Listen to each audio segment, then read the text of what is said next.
Role یہ ہوتا ہے کہ آپ اس دن نہیں ہونا چاہیے. بھائی آپ ایک دن پہلے اگر آپ نے فائل کر دیا ہے اور وہ irrevocable ہوتا ہے تو آپ اس کو ختم کریں. اور پاس یہ ہوا بھی ہے. آج بڑے لوگ پھر رہے ہیں جو اس دن انہوں نے ریووک بھی نہیں کیا تھا, بعد میں ریووک کیا اور وہ ممبر پارلیمنٹ بن رہے ہیں, ان کے اوپر کوئی کیس نہیں ہو رہا. ٹھیک ہے, 2 سینٹ کی سیٹس ان کو چاہیے تھی. اب میں کیا کہوں, ابھی it's very unfortunate. I mean it gave me. اور یہاں ڈوئل نیشنلٹی ایسی بن گئی ہے جیسے کوئی سن ہے. میں 18 سال کی عمر میں ملک سے باہر گیا تھا اور مجھے 3 سال کے بعد میری ایکچوئل پروفیشن جو میں نے ہسٹری میں ریکارڈ رکھا تھا, ینگسٹ ایکچولی بن کے جب میں گیا تھا تو مجھے انہوں نے ٹرے میں رکھ کے سٹیزنشپ آفر کی تھی اور میں سٹیزن بنا تھا. اس کے بعد جب میں وہاں کینیڈا چھوڑا اور امریکہ چھوڑا, میں کینیڈا گیا ہی نہیں.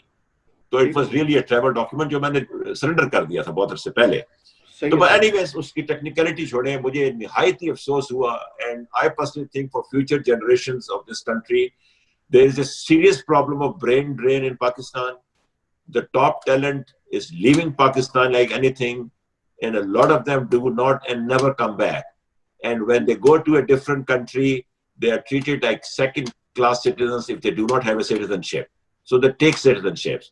If you deprive the right of them to come back and serve the country, I think we are not doing a good job on that. I think ہماری بڑی نیرو سوچ ہے اس کے بارے میں. یہ کیسے ہو سکتا ہے کہ ایک آدمی اپنے سب کو چھوڑ کے پاکستان کے لیے آیا, کہ پیسے بنانے آتا ہے, کام کرنے کے لیے آتا ہے. اور دوسری سائڈ پہ جو لوگ 30 سال کے بعد تک اس ملک میں نہیں گئے اور 30 سال سے اپنے ملک میں ہیں اور اپنے ملک میں ریزیڈنٹ ہیں اور ٹیکس پے کر رہے ہیں, تو کس طرح کی لائلٹی کی بات کر رہے ہیں آپ؟ سب کچھ چھوڑ کے اپنے ملک میں آئے. تو یہ اس کے اندر امریکہ میں دیکھیں, کینیڈا میں دیکھیں, انگلینڈ میں دیکھیں, ہر جگہ دیکھیں, زیادہ تر یہی ہے کہ ان کی اسمبلیز میں ڈوئل نیشنل بیٹھے ہوئے ہیں. آپ اپنی فیوچر جنریشن کو پالیٹکس میں کیسے لے کے آئیں گے جو پڑھے لکھے لوگ ہیں, جنہوں نے باہر کی ڈگری لی ہے, جنہوں نے باہر کا ایکسپیرینس لیا؟ مجھے اس ڈیبیٹ کا سمجھ نہیں آتی. سر ایک آخری سوال آپ سے.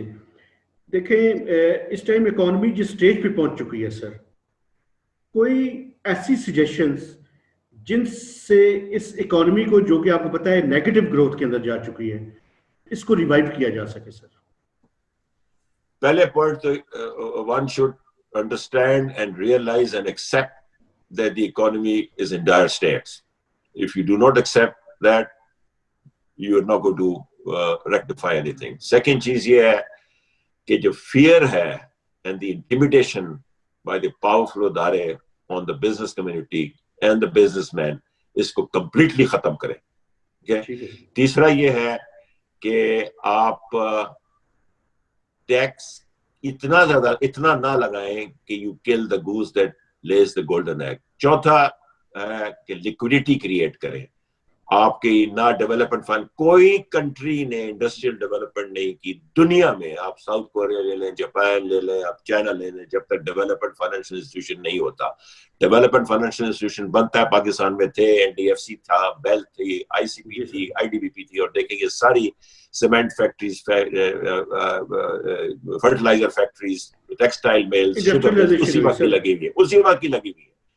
اور کمرشل بینک کا کوئی انٹرسٹ نہیں ہوتا ہے. ایک تو شارٹ ٹرم فائنینسنگ ہوتی ہے, you are vulnerable to higher interest rates. آج آپ کا انٹرسٹ ریٹ 6% ہے, 2 سال بعد 18% ہوگا, تو آپ کیسے اس کو آپ اپنے لونز واپس کر سکیں گے؟ تیسری چیز یہ ہے کہ state bank should make it mandatory for the commercial banks to have a certain portion of their lending for development purposes.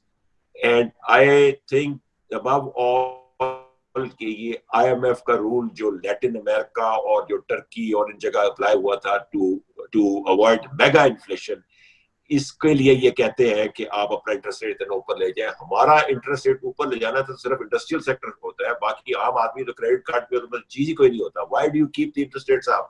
You kept the interest rates up so high and the inflation was still there.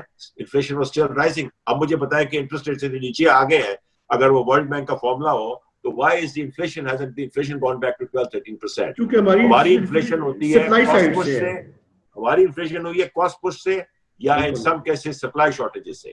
اس کو اس جگہ سے آپ help کریں. Interest rates, keep the interest rate low, control the inflation by controlling the prices of essential commodities,